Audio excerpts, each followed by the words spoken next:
Romans 13, we talked, oh man, it must have been 4 or 5 weeks ago now, since the last time we had an afternoon study on Sunday. But we've been talking through the book of, studying through the book of Proverbs by subject. So we're on the subject of justice now, really, any kind of contention or violence or strife, but there is a place for a violent sort of justice in the book of Proverbs, some sort of physical justice that brings physical, what we would say is harm, but it's actually doing justice on a person.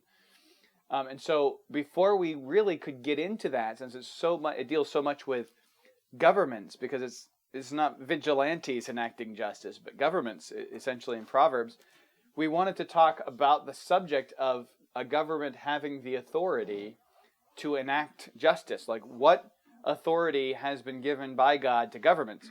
And it led us to the study of the lesser magistrate, which is not. I think it's something we have to examine when we're studying the subject of the power of government. This is something that the doctrine, the phrase, comes out of the Reformation. People like John Calvin, Theodore Beza, especially John Knox, would use this argument for resisting the authority of the Holy Roman Empire, for resisting the authority of the Pope, and so on and so forth, because they said when a governmental authority oversteps its God-given authority, it is lesser authorities. In Calvin's case, it would be France, because he sort of was in France. And then Zwingli, it would be in Switzerland, and so on and so forth. The lesser authorities have a job. They are responsible to resist the greater authority if it's outside of its God-given boundaries. And the principle then would break down all the way down. If you had God has given authority to a church. The church is to say, hey, look, you guys aren't living like a Christian. We're not going to recognize you as a believer, kick you out of membership. That's why it's right to be a member of a church, because that's saying I'm submitting to the authority of the church. There's an authority there. But a church doesn't have the right to go and say, hey, you're not allowed to wear slippers at your home. That's ungodly, What are you talking about, what I can wear slippers at my home, Get out of here. You should say that if a church were to say that to you, or something nonsense like that, because that's outside of the bounds of their authority. And so then you have also an authority over your home. And the lesser magistrate resists the greater magistrate when the greater magistrate goes outside of its boundaries. And so that's the idea of the lesser magistrate, that it builds from the principle that all authority is God's authority, and that he has allowed and given authority to governments to do certain things, but not other things. And inside of the limits of what he's given to governments, we are to submit to those governments. But outside of those limits, there comes a place where we say, having personal authority over our own lives, that this is where I stop. I can't go that far because it goes beyond.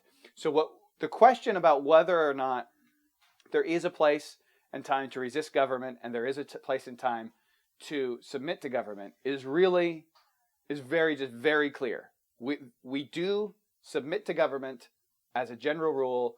We do resist government in certain cases. The question really becomes which cases. But today we're gonna go back over some of the, because it's been so long, go back over some of the stuff we talked about before and show that there is a place for resisting governments, there is a place for submitting to governments, and submitting to governments is the general rule. And then we'll start, maybe dip our toe into where we draw that line. Okay, so let's start with Romans 13. This is where we left off last time. Let every soul be subject unto the higher powers. That phrase, higher powers, is sort of like the key phrase for this, for the doctrine of the lesser magistrate. There are powers, there's layers of power that God has given. And some would break it down to just 4 layers. You have the government, you have the church, you have the home, and then you have personal. You have personal authority over yourself. But that really wasn't the original teaching of this. It was, you have many layers in government. You have like an emperor, and then you have local governors, and you have different things. In our case, it would be, you have a president, and then you have state government, and then so on and so forth.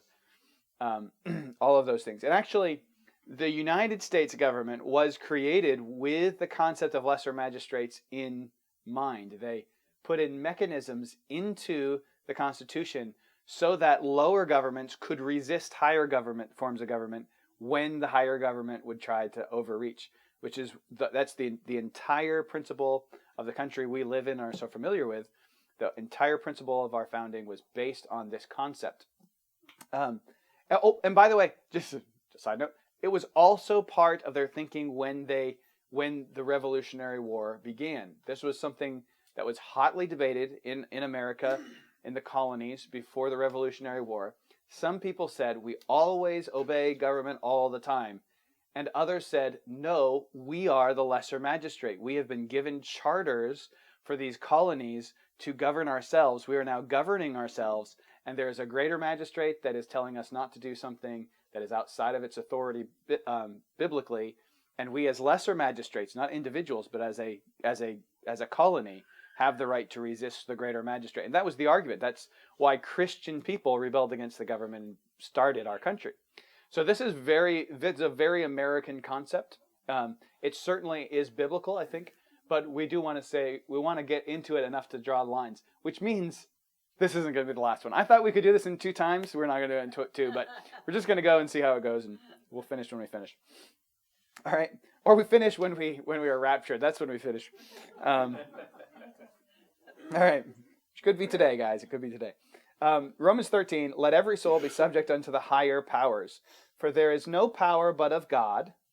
The powers that be are ordained of God. There is no power in this entire... That means specifically authority. God is the one who gives government the authority to govern.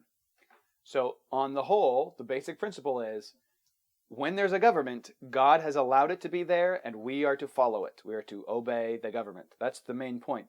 But he's also giving us that principle that it was God who gave them the authority, and it's not their own authority, right? The United States government doesn't have authority because it says it has authority. It has authority because God has allowed it to have authority. And so we obey the authority because we obey God. Whosoever therefore resisteth the power, resisteth the ordinance of God. They that resist shall receive to themselves damnation. For rulers are not a terror to good works, but to evil. What is this? This is telling us a little bit about the scope of the authority God has given them. He's given them authority to be a terror to evil works. Do you think that includes like punishments of evildoers? Yes, that's what we're talking about in Proverbs. Just to tie it back in, because we're kind of getting a long way away from Proverbs, but it's a necessary rabbit trail. But see, they do have the right to be a terror to evil, but they don't have the right to be a terror to good. Wilt thou then not be afraid of the power? Do that which is good, and thou shalt have praise of the same. For he is the minister of God to thee for good. But if thou do that which is evil, be afraid, right? You're supposed to be afraid if you're doing evil. For he beareth not the sword in vain. This is also very interesting, because the sword does strongly imply that the government has authority by God to bring the death penalty. That is a thing God has given the government to do, bearing the sword. For he is the minister of God, a revenger to execute wrath upon him that doeth evil. He is to execute the wrath of God on evildoers. That is the role of government.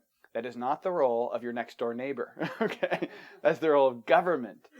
He's been given that. So that's where we left off last week.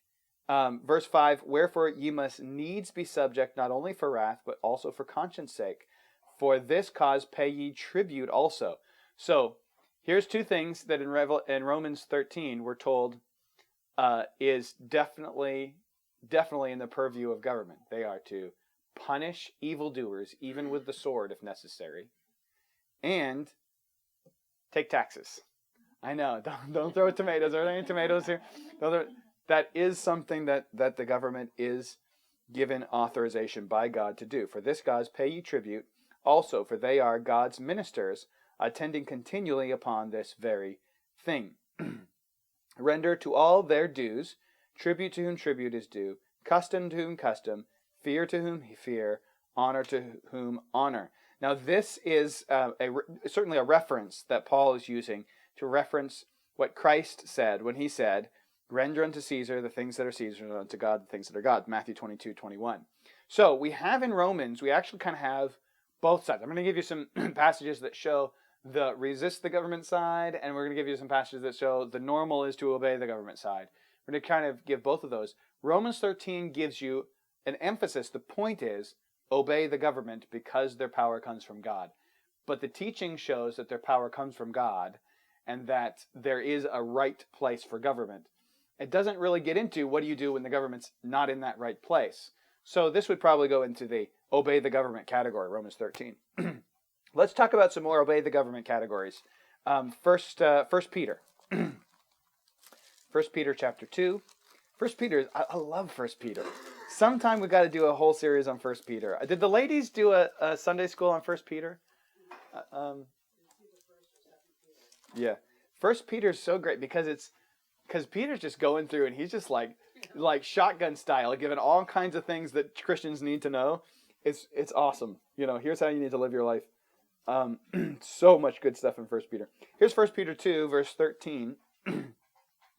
Submit yourselves to every ordinance of man for the Lord's sake, whether it be to the king as supreme, or unto governors as unto them that are sent by him for the punishment of evildoers, and for the praise of them that do well. There you go, Rob. Praise of them that do well. As it's good for a government to set someone up as an example and say, they did a good job. So-and-so stopped a mugging.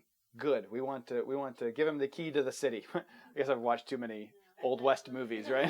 While that's good. That's right. For so is the will of God, that with well-doing ye may put to silence the ignorance of foolish men, as free, not using your liberty for a cloak of maliciousness, but the servants of God. Honor all men, love the brotherhood, fear God, honor the king. So this is clear. The default state, as much as is possible in us, we want to live in subjection to the government. That's our goal. That's our heart. That's our desire. That's our default place. Matthew 22, I already mentioned, render to Caesar the things that are Caesar's and to God the things that are God's. They didn't want to render to Caesar because Caesar is a Roman emperor who rules over Israel. And certainly the Romans aren't authorized by God to rule over his people Israel. And Jesus says, it's Caesar's. He has the right to get taxes. Give him taxes. You pay the taxes to Caesar. Interesting. There's a lot to say about Matthew 22 because on the image of the money was an image of Caesar. And for that purpose, that money was not allowed into the temple in Jerusalem because Caesar thought himself a god. That would be bringing an idol into the temple. So you had to exchange your money, your Roman money, for temple money when you went into the temple because, the bazaars of Annas the high priest, had made sure that you got a nice good exchange rate where he pocketed a lot of money out of that. But the point is that they had this understanding in their mind that is idolatrous money that we just have to use because we're under Rome. And so Jesus says, well, give it back to him then. What do you care if you give back the idols to the idol? Doesn't matter to me. Shouldn't matter to you. Okay, 1 Samuel 15. Now, you know what? Let's not go to 1 Samuel. Let's go to Titus. I wrote down 1 Samuel 15 originally, and then I realized this is actually an example of the other one. So we're going to go to 1 Samuel 15 next. Let's go to Titus first. Don't you love it when you write down a verse and think it's about one thing, and then you study it and you realize it's the exact opposite of what you thought it was? That's my favorite part of studying any scripture. It's like, wow, this is the opposite. Why am I having a hard time finding Titus? Because it's only 2 chapters, right? 3. Is it 3? Oh. No excuse. Okay, we're going to Titus 3, verse 1. Put them in mind to be subject to principalities and powers, to obey magistrates, to be ready to every good work. Now this is very clear. Our goal, our mindset is to be subject to principalities and to powers, to obey magistrates. Now, what was Paul dealing with in the Roman Empire at this time? This is during times of persecution. The goal of Christians, even when the government is trying to kill you, is to obey the government as much as you can. I mean, we're not trying to disobey the government individually, right? We don't have the right to start a war privately in our own personal power. Our own personal power is obey as much as we can, resist where we have to, and that's personal. Now, this is why the founders of the American country, our founding fathers, this is why they didn't personally rebel against the king. They governmentally rebelled against the king. Their colony rebelled against the king. Their town, which had its own town charter, that had its own government, rebelled against the king. It was a government rebelling against a government, a lesser magistrate rebelling against a greater, not a personal one. And so this gives us a pretty clear principle that even if the government's trying to kill you, you still do everything you can to obey the government, but obviously you're not going to stop worshiping and all that. We'll get to that in a minute. So now let's go to the other side, which will take us to 1 Samuel 15. Now, when you first read this, you might have the same reaction. Are you sure you got this in the right category? Because this is where the government is to be resisted. But I think this is in the where the government needs to be resisted category. 1 Samuel 15, verse 22. And now I've got to read it. I've got to see if I have the right one. No, I think I'm on 2 Samuel. That's why I'm reading. I'm like, this is not right. This is not what I thought it was. 1 Samuel 15.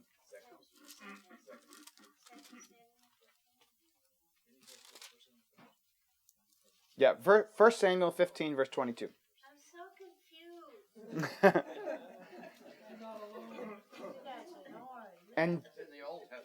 And Samuel said, Which verse?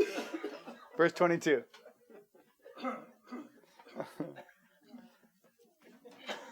And Samuel said, hath the Lord as great delight in burnt offerings and sacrifices as in obeying the voice of the Lord? Behold, it is to obey is better than sacrifice, and to hearken than the fat of rams. For rebellion is as the sin of witchcraft, and stubbornness is as iniquity and idolatry. Because thou hast rejected the word of the Lord, he hath also rejected thee from being king. That phrase, I remember my parents using this when I was a kid. Rebellion is as the sin of witchcraft. They were right, I needed it. But that phrase is not about individuals rebelling against higher authorities. This is about a king, King Saul, who is the highest authority in Israel, rebelling against God. In fact, this is saying governments still have to submit to God. And for governments to rebel against God is like governments in witchcraft. And that's the point here, which is why I switched the category that I had it in originally. Because King Saul is the king of Israel. He is the highest authority. And yet he's being scolded by who? The prophet. Because the prophet's saying, God is angry with you because you're supposed to be enacting his will. And of course he hadn't. He hadn't killed Agag and the Amalekites entirely. So there's a good example of resisting government. Here is Samuel resisting Saul, saying, you've rebelled against God. Now he is resisting Saul, because Saul tried to save Agag, and Samuel's going to chop Agag in pieces in just a few verses. All right, let's go to Acts chapter, well, we're in the Old Testament. Let's stick in the Old Testament for now. First, we'll go back a page to 1 Samuel 14. Why would we go all the way to the New Testament and then come back to 1 Samuel 14, right? I mentioned this a couple weeks ago, so here's, I'll read it to you. This is when Jonathan, Saul's son, goes over to the Philistines and starts to really win a great victory against the Philistines with him and his armor bearer. And what happened is that while the whole people, the people sort of rallied with Jonathan after he starts the victory, and they all join the battle, and they pursue after the after the Philistines. But it says that Saul is wanting to avenge himself on the Philistines, so he makes a foolish order, a foolish rule here in verse 24. I believe that's the best place to start. Let's see if this... Yeah, this is... And the men of Israel were distressed that day, for Saul had adjured the people, saying, Cursed be the man that eateth any food until evening, that I may be avenged on mine enemies. So none of the people tasted any food. So they're chasing after the Philistines, and he says, if anyone stops and eats anything, they are cursed. And all they of the land came to a wood, and there was honey upon the ground. And when the people were come to the wood, behold, the honey dropped, but no man put his hand to his mouth, for the people feared the oath. But Jonathan heard not when his father charged the people with the oath. Wherefore he put forth the end of the rod that was in his hand, and dipped it in an honeycomb, and put his hand to his mouth, and his eyes were enlightened. I mean, they're all weary. They've been fighting for a long time. He gets a little bit of food. It's a little pick-me-up. It's like when you have coffee in the middle of the day, you know? Yeah. Then answered, you say coffee, you'll get some amens. Then answered one of the people and said, Thy father straitly charged the people with an oath, saying, Cursed be the man that eateth any food this day. And the people were faint. Then said Jonathan, My father has troubled the land. He says, It's a bad law. See, I pray you, how mine eyes have been enlightened, because I tasted a little of this honey. How much more, if happily the people had eaten freely today of the spoil of their enemies, which they found, for there had not been now a much greater slaughter among the Philistines. And they smote the Philistines that day from Michmash to Ajalon, and the people were very faint. And the people flew upon the spoil, and took sheep and oxen and calves, and slew them on the ground, and the people did eat them with the blood. I mean, they're starving. This was a very foolish thing for Saul to do. He did it because he was angry at the Philistines, and he wanted to be avenged. Saul, by the way, if you ever do a study of Saul and just kind of try to get into his head, you're going to realize that he's very, very, very proud. He's a proud guy, very proudful. He's very concerned with what he looks like to other people. And the Philistines have come in and encroached on the territory that the Jews have had for a long time, and Saul wants to be avenged of them. And so we're not stopping until we get avenged, and nobody's eating anything until I get, I look good again, pushing back the Philistines. And so here's what happens. When they finally do defeat the Philistines, they're all just eating horses and sheep or whatever they can find just with the blood. It's terrible. This is actually against the law of God, but they're dying, so what are they going to do? Then they told Saul, saying, Behold, the people sin against the Lord, in that they eat with the blood. And he said, Ye have transgressed. Roll a great stone unto me this day. And Saul said, Disperse among yourselves among the people, and say unto them, Bring me hither every man his ox, and every man his sheep, and slay them here, and eat and sin not against the Lord. And eating with the blood, and all the people brought every man his ox with him that night, and slew them. And Saul built an altar unto the Lord, and the same was the first altar that he built unto the Lord.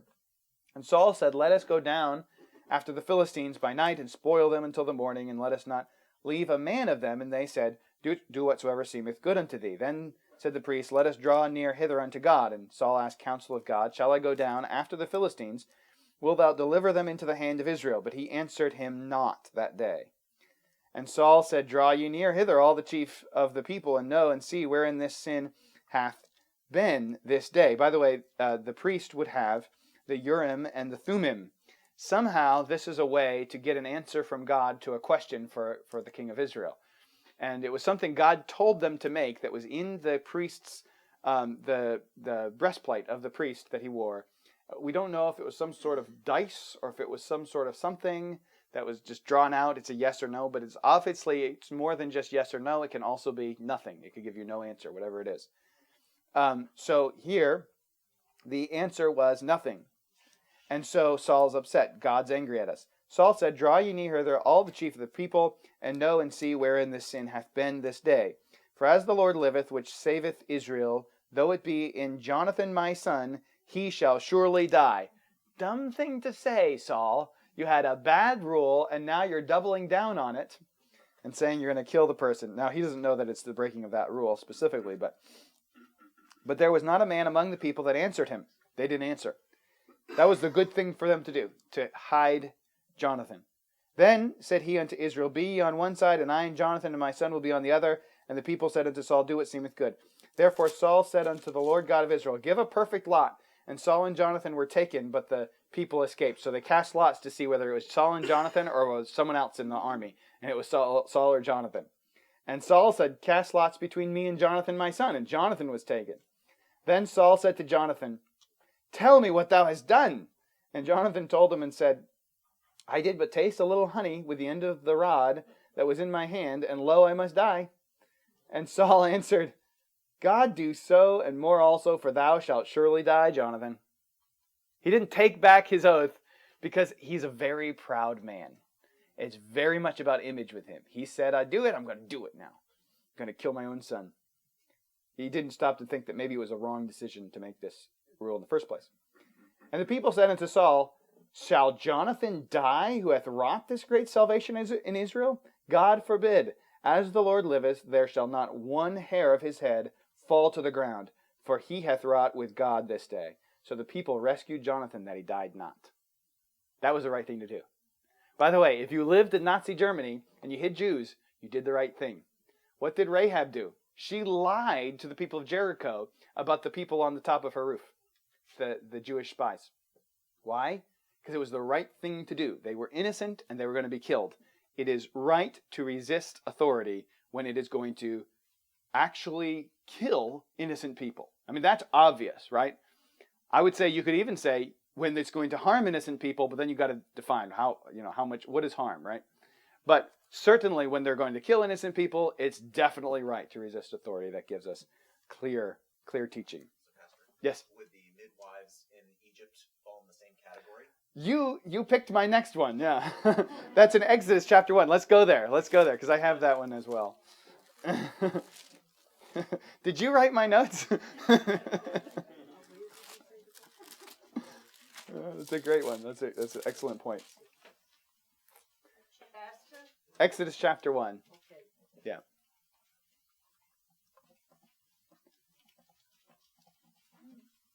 I think I won't even get to all my examples, but I'll maybe just give you the examples.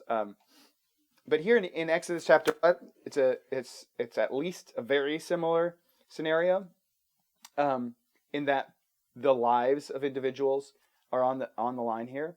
It says that children of Israel, at verse 7, were fruitful and increased abundantly and multiplied and waxed exceedingly mighty, and the land was filled with them. Now there arose up a new king over Egypt, which knew not Joseph. And he said unto his people, Behold, the people of the children of Israel are more and mightier than we.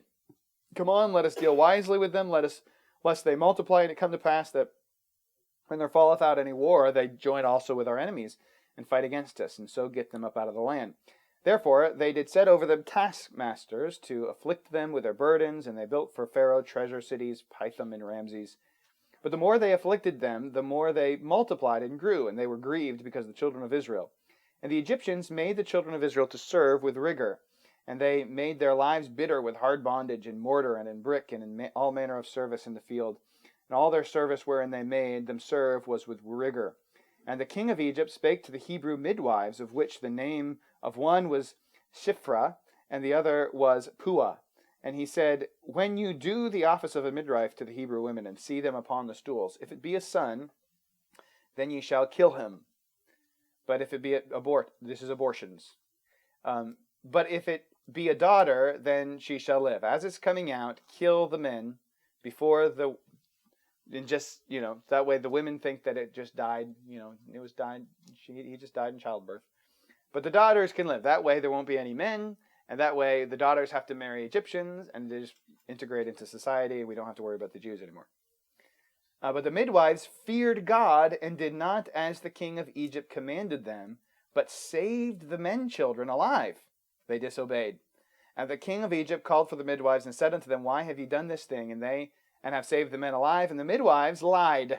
The midwives said unto Pharaoh, Because the Hebrew women are not as the Egyptian women, for they are lively, and are delivered ere the midwives come into them. Hey, we get there, and they're already born. There's nothing we could do. Too late. You can't kill the child after he's born.